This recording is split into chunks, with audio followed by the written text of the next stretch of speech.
ça nous distrait des problèmes principaux. C'est un des hommes politiques au gouvernement que j'aimais le plus. Qu'il n'avait pas de compte, finalement il y en avait un, oui, c'est pas sérieux. Il a bien fait, il a démissionné, hein, c'est déjà une bonne chose. C'est un escroc, hein, tout simplement. Hein. Gravissime. Au niveau de ce que chacun peut penser de la politique à l'heure actuelle. Et je trouve ça lamentable, vraiment lamentable. Un peu de foutage de gueule.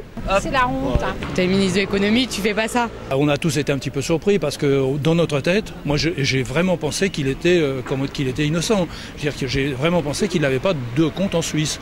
Et puis c'est arrivé comme un coup de poing dans la figure. Quelle que soit leur étiquette, nous ne sommes pas francs. Enfin, ça m'a pas trop surprise.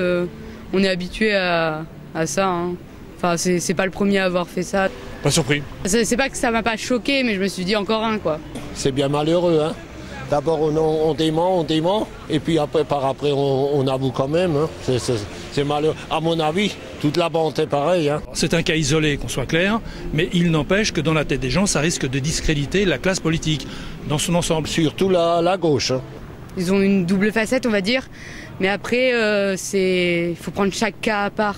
C'est surtout, là, c'est lui le fautif, c'est pas les autres. C'était déjà assez discrédité que c'est pas plus, pas moins, quoi. Ils sont tous pareils. Hein. Ça discrédite un peu la sphère politique et je trouve ça un peu dommage parce que c'est l'image vraiment stéréotypée qu'ont les gens de la politique. Maintenant, la balle est dans le camp du président. Hollande a pris des dispositions. Il s'est adressé à la population. Je crois qu'il ne peut pas faire plus. Ça peut durer longtemps de voir chacun, de faire un examen complet de chaque personne. Il n'y aura pas de fumée sans feu. Ça risque de faire le jeu des extrêmes, autrement dit, aussi bien d'un côté comme de l'autre. Le mensonge politique, c'est une diplomatie, mais le mensonge moral, c'est autre chose.